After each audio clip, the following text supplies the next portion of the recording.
of our show, we're going to be treated to a very nice UFC Fight Night card.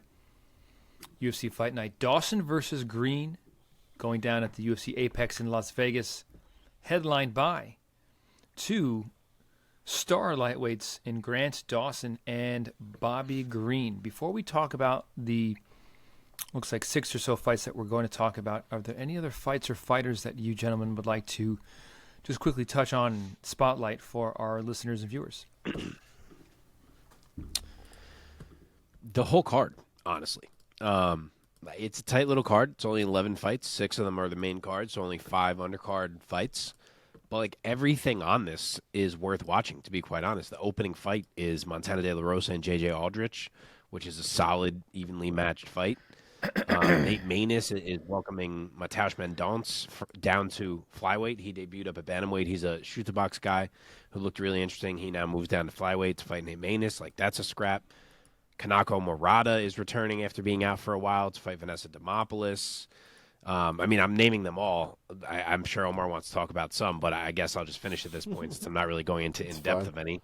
Karolina Kovacevic is on the undercard. She's fighting Diana Belbita, which is interesting. And then even Munoz and Aori Kilang, which is probably the lowest name value fight. Like, that's like a dead even fight in my mind. And even the betting odds, it's like practically a pick 'em. So it's a really solid card. Yeah, I agree.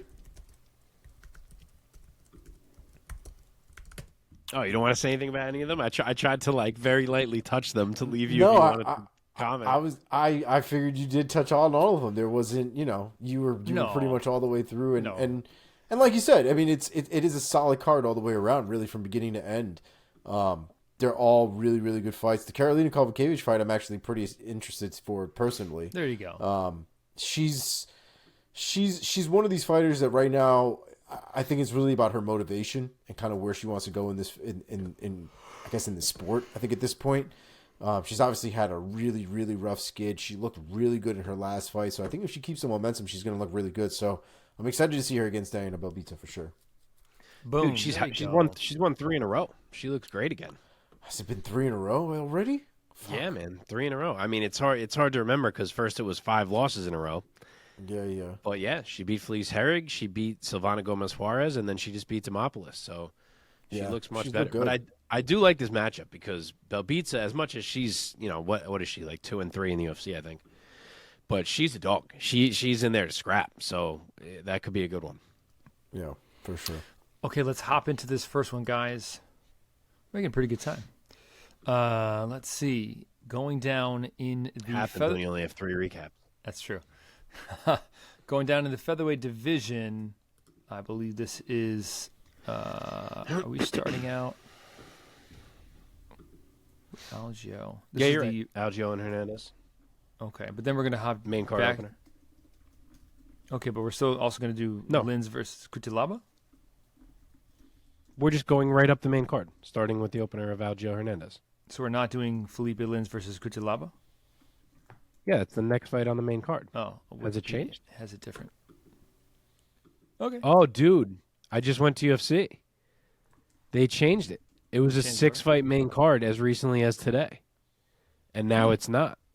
They changed it to a 5-fight main card, and they moved Lins and Cutelaba down. All right, so should we do them first? So we're doing this in proper order. I wonder why they did that. So what they looks probably like needed a hook for the prelims. Yeah, featured bout on the prelims. Nice, exciting fight.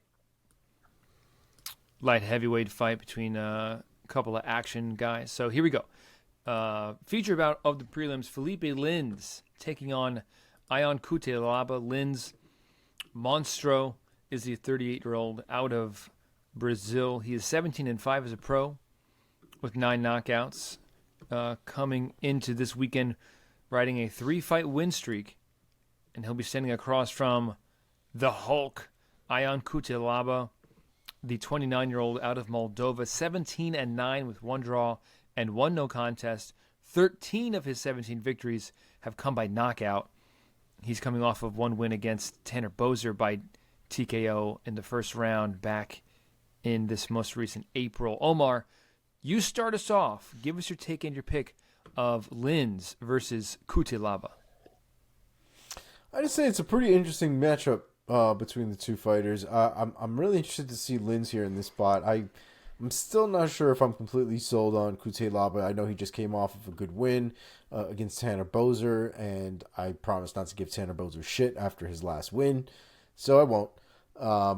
But Cutelaba just, I don't know, man. I don't trust his chin very much. I feel like both of these guys are prone to getting hit in a fight, getting hit early in a fight. And I think if I have to really bet on somebody's chin, I'm going to bet on Linz at this point over Cutelaba. So I'm going to go with Felipe Linz, first round KO. Okay, Mark, give us your take and your pick for Linz and Cutelaba. So, pretty close odds. Linz is the favorite. He's minus 150. Cutelaba is plus 125 as the dog. 1 inch of height and 3 inches of reach for Philipe here. I get the being unsure what to think of Cutelaba. I feel like that's just how it's going to be forever and ever with this man. But I'm also that way with Linz. As good as he's looked since going 3-0, since dropping down to light heavyweight, I'm not like so sold on any of these performances. I wouldn't say, and I kind of think it may end here. To the point that I even kind of feel like Cutelaba may run Linz over. And I know it's risky to like make bold claims like that when it comes to Cutelaba because he can fail spectacularly just as much as he can dominate spectacularly. But I just think his style is a style that Linz doesn't have the right tools for, especially because if it hits the grappling, where sometimes Cutelaba will run into trouble. I actually think he should be okay against Linz. So I think he might just go balls to the wall here, and I think we may get a classic Ion Cutelaba performance just, by virtue of being like a more dangerous, I used the term battering ram with Lineker earlier, kind of same deal here, like a physical battering ram early and get Linz out of there. So I'm going to say Cutelaba round 1 KO. Wow. Tell me again the odds. Split the round 1 KOs, Mike. Split the odds here? The odds were Linz minus 150, Cutelaba plus 125. So fairly close. Yeah, very close. Yeah. Very, very. Yeah, I find this fight to be hard to pick because of the unpredictability of Cutelaba here. Like you said it very well. He can fail spectacularly, or he can win spectacularly. I don't like picking with that, so I will go with Philipe Linz by first round knockout. There you go. 3 first round knockouts are the picks. Here we go. Bill Algeo taking on Alexander Hernandez. What a great scrap going down. Yeah, is this featherweight is bout or crazy. lightweight Yeah, bout? it is. Featherweight. Featherweight bout. Yeah, because Hernandez moved down. Yeah. Granted, here then we he was go. up again fighting Jim Miller in his last fight, but now he's down again. Bill, it's crazy that he cuts to 45, man. He's such a muscular guy. Dude, and the first time he did, he's only done it once so far, which was the Quarantilla fight, which he lost. And from the way he described it, it was absolutely miserable. But then after he beat Miller, he did say he plans to do it again. So here we are. Yeah, so Bill Algeo, Senor Perfecto, the 34-year-old out of State College, Pennsylvania, 17-7 as a pro with 11 finishes, 7 of them submissions, most recently coming off of a submission victory over T.J. Brown back in April. Alexander the Great Hernandez is the 31-year-old out of San Antonio, Texas. He's 14-6 as a pro with 8 finishes, 6 of those knockouts, and he's coming off of a win against Jim Miller back in February. Mark, give us your take and your pick, Algeo versus Hernandez. So another close one, even closer actually. Bill Algeo is minus 145, and Alexander Hernandez is plus 115. 3 inches of height for Bill Algeo and 1 inch of reach, despite being the guy who's always at featherweight. He's actually the bigger man here. As we touched on, I still don't know if 145 is a good place for Alexander Hernandez. It's tough to make that call after only seeing it once. We'll definitely get a better feel for it here, especially with it being his second cut. He'll be a little more used to doing it. We'll see if that helps. He's had his ups and downs, but he is a talented guy. Like, there's no denying that. Even in the Billy Q fight, which he lost. Like in round 1, you're watching him like, holy fuck! Like Alexander Hernandez is amazing. So the skills are there. He's in there with a dog in this fight. Bill Algeo, we know he does not go away. He will take what you have to give in round 1, then he'll pour it on. Similar to Quarantillo, who just used this exact strategy to beat Hernandez 2 fights ago. Algeo, as I said, he is taller, he is longer, so it's a tough ask. But these are the kind of guys that Hernandez has to beat if he plans to be a factor at 145. So we'll see what he can do here. I do think he'll start hot. He's prone to do that. It's just a matter of what you think happens in the latter 10 minutes of this fight. Because as much as he did finally show against Jim Miller, pushing through the full 15, that he can do that, now he's got to do it with a weight cut to 145. And that's a lot different, and I don't know if I trust that he can do that. And like I said, Algeo is going to be pushing forward and pushing the pace at all times. So it's a tough ask, but for reasons I'm not entirely sure of, I think just because of the talent that I see in Hernandez, even though I feel like the matchup and styles dictate picking Algeo here, I'm going to go with what I feel is a little bit bolder pick, and I'm going to say Hernandez wins a really close fight. I will say split decision for Alexander Hernandez. Omar? I don't hate it. I think the thing that's going to make the difference, especially if it does go the full 3, is going to be the pace from Bill Algeo. Bill Algeo's pace is a motherfucker. And as good as Alexander Hernandez's cardio is, I think there is going to be something to be said about there might be a sacrifice as a result of his weight cut. And just in general, as good as some people's cardios are, paces like Bill Algeo's and the pressure that comes from Bill Algeo and being on your back foot and moving back a lot of the time, all of that wears a lot faster on you than just normal usage of cardio, if that makes sense. So I think that there's a lot of things on Bill Algeo's side that's going to work pretty well in his favor.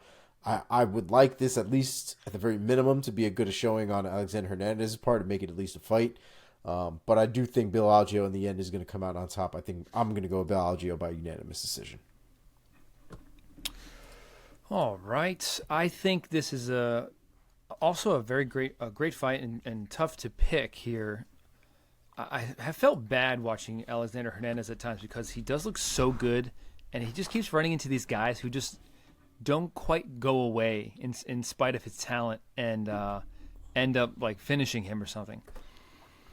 I almost want to pick him on feel like he's gonna, for the first time in his well, not for the first time, maybe not for the first time in a long time, going to get back-to-back wins is what I'm trying to say.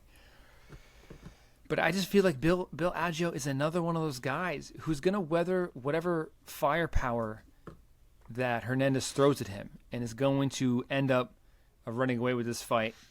So I'm going to go with Bill Algeo by unanimous decision. And I'm going to shake my head for Alexander Hernandez because I'm a fan of his. All Seems right. like Mark is too. Yeah. To be honest, I'm not sure that I am. I just see the talent in there. So in his earlier days, he annoyed the fuck out of me. Like I actively rooted against him. Lately, I'm more like, all right, maybe this guy is like acceptable, but I'm definitely not like a fan of him. I wouldn't say nah. All right, let's see. What's next? I just see the skills, and if he could get his cardio together, which he finally did against Jim Miller, then, so. I mean, the Billy Quarantillo fight's not going to be that much different, I think, than what we're going to see here against the Bill Algeo fight, right? Like I know. It might be instant replay. Yeah. Okay. Yeah, I get it. Back up to a lightweight here. Drew Dober taking on Ricky Glenn. Drew Dober, the 34-year-old out of Omaha, Nebraska, 26-12 as a pro with 1 no contest, 13 wins by knockout. This weekend looking to get back into the win column after losing by TKO to Matt Frivola back in May. He will be taking on Ricky Glenn, the Gladiator, who is the 34-year-old out of Marshalltown, Iowa, 22-7 with 2 draws, 13 wins by knockout. Also looking to get back into the win column after losing to Christos Giagos, I hope I'm saying that right, by knockout also in round 1 back in April. Okay. Omar, start us off this time. Give us your take and your pick for Dober versus Glenn. God, man, I really love Drew Dober, and I really want to be like, yeah, Drew Dober's got this one in the bag. This is easy for him. This will be no problem. I can't really say that because Ricky Glenn is kind of a motherfucker when he wants to be. I think that both of them have their ups and their downs, and I think consistency is probably going to be the biggest deciding factor for me in this fight. And although they've obviously both lost in their last fights, they've both been knocked out in their last fight, I just find Drew Dober a little bit more consistent, a little bit better at being able to adjust in a fight for the most part, and knowing kind of what his avenues to win are. I think Ricky Glenn is a tricky guy. I think he's very difficult to emulate, very difficult to kind of get your hands on. But I think that Drew Dober just has a little bit of a better game overall, and I think he can best Ricky Glenn in a fight. So I'm gonna go with a unanimous decision for Drew Dober. I'll go next. I think this is an easier one for me. I think that Drew Dober is probably going to be a more sizable favorite, just given his record and perhaps also a bit of his popularity. I see Drew Dober, I think, running away with this fight and handing Ricky Glenn his second loss by knockout. Give me Drew Dober in a round 2 knockout or TKO. Mark? So you're right. We do not have close odds in this one. Maybe even confusingly far apart. But Drew Dober's minus 460. Oh, wow. And Ricky Glenn is, Ricky Glenn is plus 340 as the underdog. Whoa. 460. Yeah. That's a lot. It's a lot.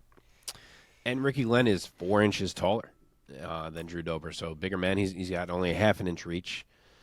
But yeah, I'm with Omar here. Ricky Glenn is not a fun guy to pick against because he does weird things where he just looks wildly impressive at times. Think Grant Dawson, Joaquin Silva, Gavin Tucker, where he just kind of whipped these guys. Then, obviously he's got his losses, so he's a little bit up and down. Actually, it's funny. I heard someone call this fight the alternate universe main event, considering Drew Dober knocked out Bobby Green and Ricky Glenn drew with Grant Dawson. So I thought that was pretty funny. But yeah, I know Drew's coming off getting knocked out, but my faith in Drew being a higher level than Ricky Glenn has not been shaken by that. I don't think Glenn's going to have a fun time trying to take him down. I think he's going to have to deal with Drew Dober on the feet, and he is willing to do that, but I just don't think that goes his way. I think Dober's just much cleaner. He's definitely the more powerful of the two, and I think he's more comfortable in drawing out exchanges. And Ricky Glenn's a dog. He won't go away. I've used that term too many times in this episode already.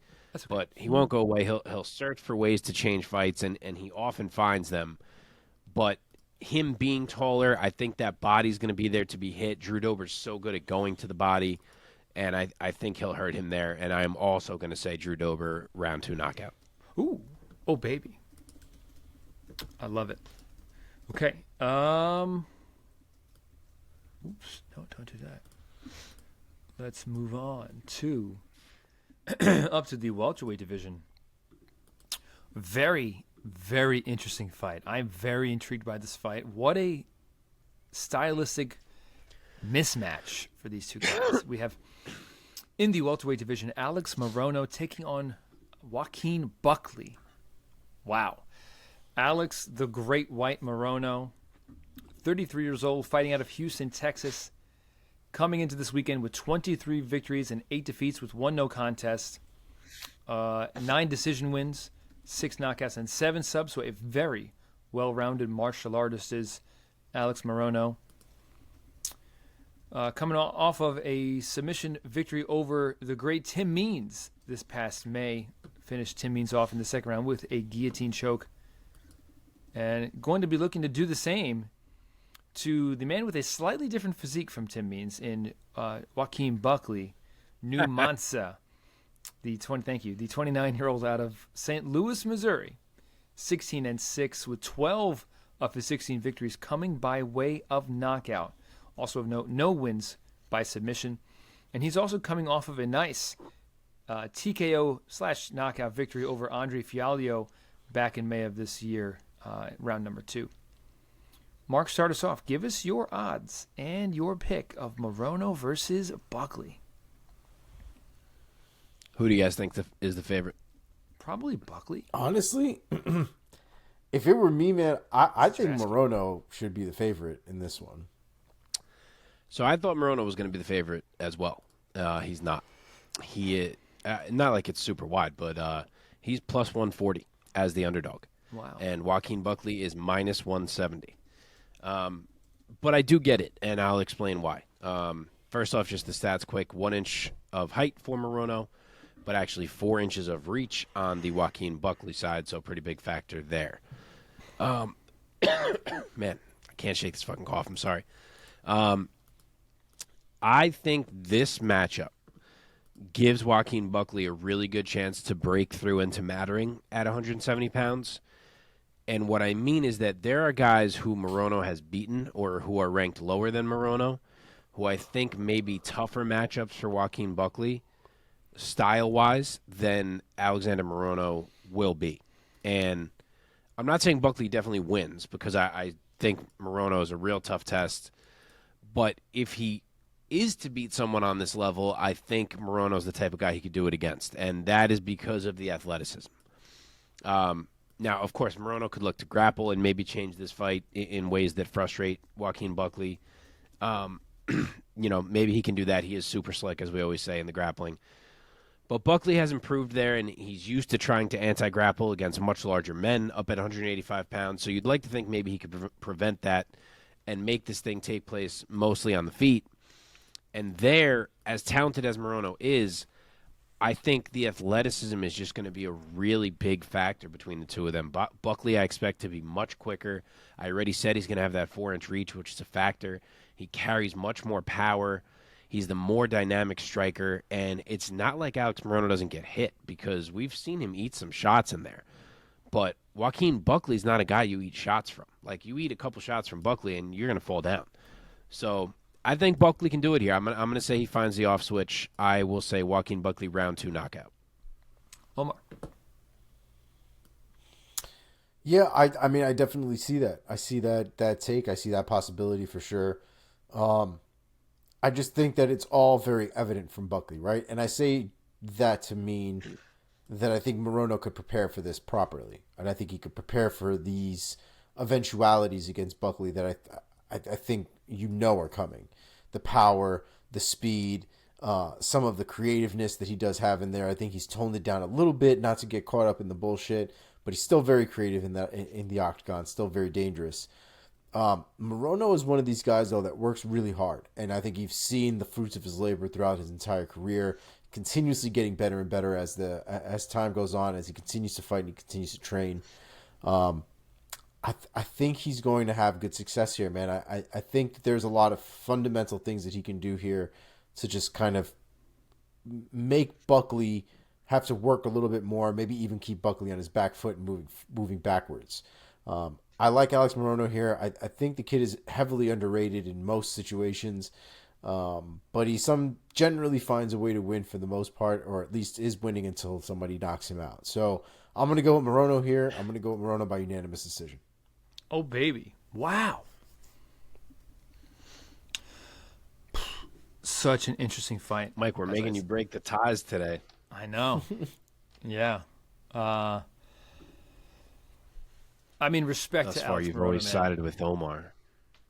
No, I'm siding with you this time, man. I'm picking Buckley from the jump at this time. No disrespect to Alex Morono. I mean, I hope and I think that he can make this into a very interesting fight, given his level of martial arts and his well-roundedness, of course.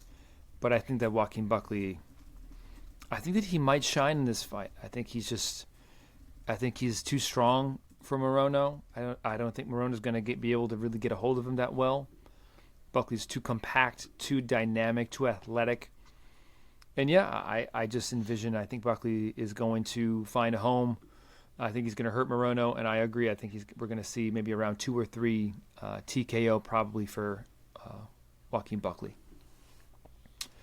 And he's going to roll on and probably get a huge fight at welterweight, relatively speaking, next. So we'll see. Let's see if he can pass this test and it is a tough test. Are for we Morono. predicting round 2 or 3? We don't get to do dual round predictions here. Give me round 3. What did you say? All right. I said 2. Okay, good. All right.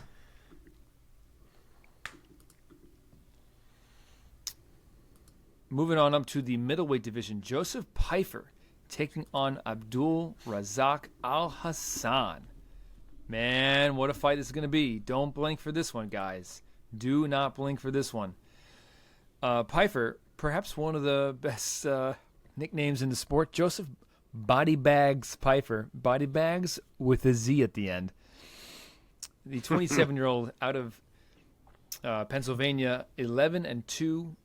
10 of his 11 wins by finish. 8 of those are knockouts. And he is thus far undefeated in the UFC at 2-0. 1-1 on Contender Series.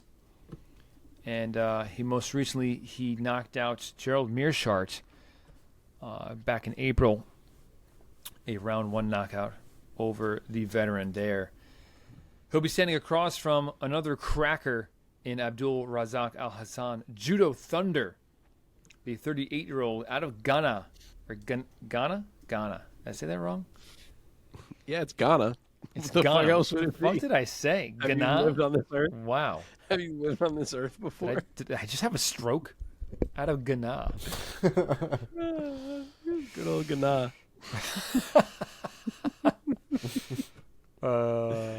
Okay, he is 12-5 as a pro, and all 12 wins have come by way of knockout. He's been a bit up and down, though, in the UFC since he joined the UFC back in November of 2016. So, kind of an up-and-coming guy, though it still seems he has been in the UFC for a minute, man. He's been kind of ping-ponged back and forth between wins and losses, but most recently a knockout victory over Claudio Ribeiro back in January of this year. Okay, Omar. I predict, Omar, that Mark is going to tell us that these are somewhat close odds because both these guys, anybody can knock anybody out in this fight at any time. So let's see what you think, buddy. Would you like me to share them for you, Omar, before you go, or wait? I mean, you can share them. I'm going to tell you right now, I don't think they're going to be that close at all, to be honest. I think Joe Pyfer probably's got a good little lean over Abdul Razak Alhassan. They're not even a little bit close. Oh, no? I would imagine Joe Pyfer is probably... I mean, if the other one was as wide as it was, I would imagine Joe Pyfer could be like a minus 500 even, really. And maybe Abdul's like a plus I don't know, plus 250. Where I am looking, at least, Pyfer's minus 460. Oh, and, damn. Abdul is plus 340, which is actually the same exact odds that Dober and Glenn are, now that I'm looking at it. Yeah, I mean... I didn't think this would be that wide either. I was pretty surprised. I'm not shocked, man. As good as Alhassan is, man, he's, he has some flaws, and Joe Pyfer is kind of the hot shit right now, right? He's got the momentum, he's got the movement, and he is a problem. You know what I mean? His performances have been really good, and there's nothing about Alhassan's performances that make me think that he is going to stop Joe Pyfer from doing what Joe Pyfer is going to want to do in there. And correct me if I'm wrong, Mark, but I feel like Joe Pyfer is going to be the bigger dude in there. Oh, yeah. He's like 4 inches taller. He's 2 inches taller. Wait, did I write this wrong? 4 inches taller, 2 inches of reach. I think I wrote it backwards.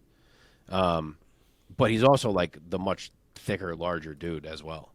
Yeah, I just don't think that Alhassan can be the bully that he normally needs to be in order to win the fights the way he wins fights. So I'm going to go with Joe Pyfer here. I think it does become a little bit of a brawl, but I think Joe Pyfer is just going to be too big and too long for Alhassan to really find the success that he needs to before he ends up getting tagged. So I'm going to go with Joe Pyfer here, round 2 KO. Mark? Yeah, so I wrote it wrong, but I did correct myself. So it's 4 inches of height for Pyfer and 2 inches of reach. I had written it down backwards. But yeah, definitely the larger guy.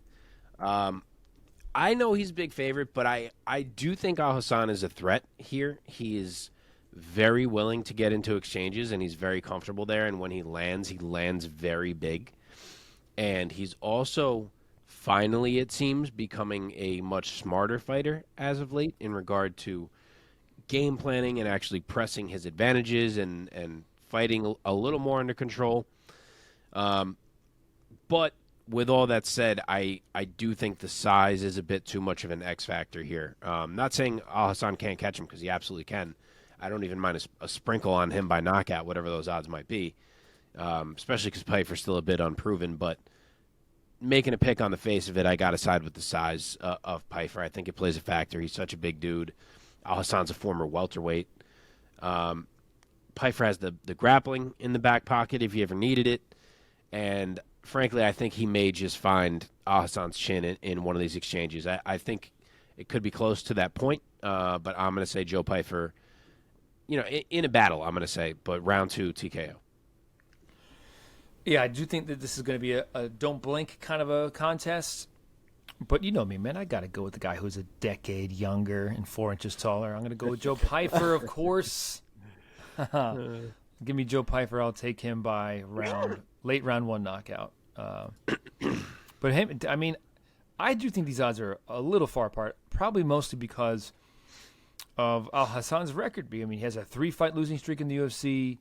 I haven't tallied up his record in the UFC, but I think it might be kind of close to a 500 record.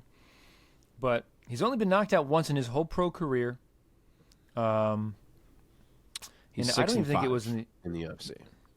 He's 6-5 in the UFC. Yep, well, and he's go. 2-2, 2-2 since moving up to middleweight. Thank you. Yeah, I'll take Pyfer late round 1 knockout, but I wouldn't be too shocked if a similar result had Alhassan in the win column. Same. All right, main event time. UFC Fight Night. Dawson versus Bobby Green. Grant Dawson taking on Bobby Green. Grant Dawson, KGD, the 29-year-old out of Stromsburg, Nebraska. He is 20-1 with 1 draw, 13 of his wins coming by way of submission. He's streaking into this weekend with 3 consecutive wins over Jared Gordon, Mark Madsen, and Damir Ismagulov. Most recently, Ismagulov back in July of this year, catapulting him into a big marquee matchup against the name Bobby King Green, who, of course, is the 37-year-old out of Redlands, California, 30-14 with 1 draw and 1 no contest. 19 of his wins by finish, 10 knockouts and 9 subs. Most recently, scoring an arm triangle choke victory over the great Tony Ferguson back in July. And he's back in the cage taking on Dawson. Mark, give us the odds, your take, and your pick. Is Grant Dawson the most casually 20-1 fighter there ever was? Yes. Like, I feel like no one talks about it. The dude is 20-1. Like, it's not even a talking point. It's wild. He is big favorite, though, getting his respect from the bookies. He is -410. Bobby Green is +310. Another one that is maybe a little too wide, in my opinion. But great matchup. The height is the same. Grant Dawson will have a 1-inch reach advantage. This fight, to me, comes down to a couple main questions, and that's really it. Question 1, do you trust that Grant Dawson's grappling is that good that he can continually bring Bobby Green to the mat round after round and limit the striking exchanges? Question 2, do you trust that he can keep that up for all 25 minutes? Because there was a time not that long ago where he had issues making it 15 minutes. Now, he has cleaned that up in his last couple fights, but now we're talking about 25. So has he cleaned it up to the point that it still doesn't matter in 25, or are we going to see it come back to haunt him here? So I don't know, but if you're losing it in 4 and 5, Bobby Green is not the guy that's going to let you skate in there. You know, he's going to be on you. So they're tough questions, but Grant Dawson has looked almost undeniable in the grappling at this point. Like, in no way am I comparing his skill to Khabib's, but kind of like how you just knew Khabib would take the fight down. That's almost how it's becoming with Grant Dawson and taking people's backs. Like, no one can stop it, and he just does it from positions where you're like, wait, how did he even just get on the back from there? But like he just does it again and again and again. And that's why the dude's 20-1. So I do think Bobby Green is maybe the toughest challenge he's faced thus far. I'm very interested to see if either of you will pick Bobby Green. Mainly just because he's going to be in Grant's face every single second of this fight. He is going to find ways to test that cardio. He's going to make Grant fight. And if he can stuff some takedowns or get up a couple times, he's really going to test it. You know, if he makes Grant work and fail on a takedown and have to stand again. And it's not like Bobby Green's a bad wrestler. So I think he's live, but after seeing the dominance with which Dawson just continually found ways to take Ismagulov's back, which I didn't think was going to be easy, I can't pick against him here. So I will say Grant Dawson. I don't really feel any kind of way with how. Like, I was really struggling with the how. I guess I'm going to say sub. I'll say round 3 sub. I will go next. I totally agree with so much of what you just said, except for the way that it's going to finish. I think Bobby Green is too crafty of a veteran to be subbed by Grant Dawson, so I think he finds different ways to survive in certain sequences, but I still think that Grant Dawson is going to basically run away with this decision. So give me Grant Dawson, UD 50-45 kind of scorecard. Omar? Wow. Yeah, I wouldn't necessarily doubt the possibility of a 50-45 scorecard just because Grant Dawson very much, I think, has the ability to take down Bobby Green and keep him down. Bobby definitely has a background in actual wrestling, collegiate wrestling, and things like that, but he's just never shown the type of elite wrestling that is complete, I guess. He's definitely used his wrestling to keep his ass up, to keep him away from the ground and things like that, but we very rarely see him aggressive and going for finishes on ground and things like that. And I say that full well knowing that he just tapped out Cody Ferguson from an arm triangle choke. But that was why that was such a crazy thing. I think that was the first submission I think he's had on his record, actually. Oh, no, it's not. Not even close. At least the first submission in a while. He's pretty well-rounded, though. He is pretty well-rounded. And he's a grappler. He was a grappler before he was a striker. So it's not really crazy to think that he can do things on the ground and submit people on the ground and bring Grant Dawson some issues. With all that being said, I really do like Grant Dawson in this fight. I think Grant Dawson is a really slick grappler. I think that he relies on his grappling very well. Sometimes the setups and things like that may not be the most exciting because he does rely on it very heavily. But a lot of times, man, you get the payoff of a nice little submission to actually come true and pull its way through to a finish. So I'm going to go with Grant Dawson here. I actually think he does catch Bobby Green here. I think it's going to happen in the second round. Submission, maybe an armbar, maybe a rear naked choke. Okay. So you guys both took Dawson by 7. I took Dawson by UD. Would you guys be shocked if Bobby Green found a way? Absolutely not. Not at all. Like Grant Dawson, dominating grappling for 2 rounds, and then all of a sudden getting stuffed in the third and backed up and eats a few, and the fight kind of changes, and then all of a sudden 4 and 5 are Bobby Green. That scenario would really not shock me. Yeah, I mean, honestly, it wouldn't shock me either. Bobby Green is a hard person to emulate. So when you're doing a training camp or something like that, you can't just have somebody go, "Hey, be Bobby Green for me for the next however many weeks," and when we're sparring, you have guys that are going to do their best to do it. But Bobby Green is one of those unorthodox fighters that has got to be a pain in the ass trying to figure out how to prepare for him. Yeah. I mean, it's not easy to prepare for what Dawson does either. But yeah. I'm intrigued by this main event. I'm interested.